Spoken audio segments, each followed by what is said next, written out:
ঈদের আলোচিত সিনেমা রকস্টারে স্বল্প উপস্থিতিতেই দর্শকের নজর কাড়ার পর এবার নিয়মিতভাবে চলচ্চিত্রে অভিনয়ের ইঙ্গিত দিলেন কণ্ঠশিল্পী সুনিধি নায়েক। প্রথমবার বড় পর্দায় অভিনয় করেই প্রশংসায় ভাসছেন এই সঙ্গীত শিল্পী, যা তার অভিনয় যাত্রার নতুন সম্ভাবনার দ্বার খুলে দিয়েছে।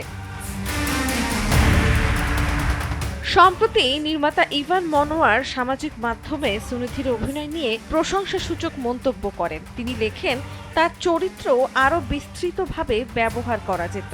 এই মন্তব্যের জবাবে সুনিধি নায়েক সংক্ষিপ্তভাবে লেখেন, আরও অনেক কাজ হবে, পাশে থাকবেন। তার এই প্রতিক্রিয়াকেই অভিনয়ে নিয়মিত হওয়ার ইঙ্গিত হিসেবে দেখছেন অনেকে।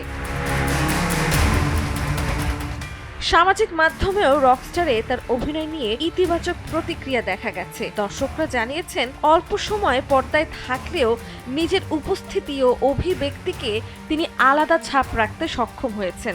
অনেকেই তাকে ভবিষ্যতে আরও চলচ্চিত্রে দেখার আগ্রহ প্রকাশ করেছেন। ভারতের আসামের মেয়ে সুনিধি নায়েক দীর্ঘদিন ধরে সঙ্গীত চর্চার সঙ্গে যুক্ত। বিয়ের পর তিনি ঢাকায় বসবাস শুরু করেন। লোকগান ও আধুনিক সঙ্গীতে তার পরিচিতি রয়েছে। রকস্টার সিনেমায় অভিষেকের পর তার অভিনয় ক্যারিয়ার নিয়ে নতুন প্রত্যাশা তৈরি হয়েছে চলচ্চিত্র অঙ্গনে। নন্দিনী আহসান, সময়ের আলো।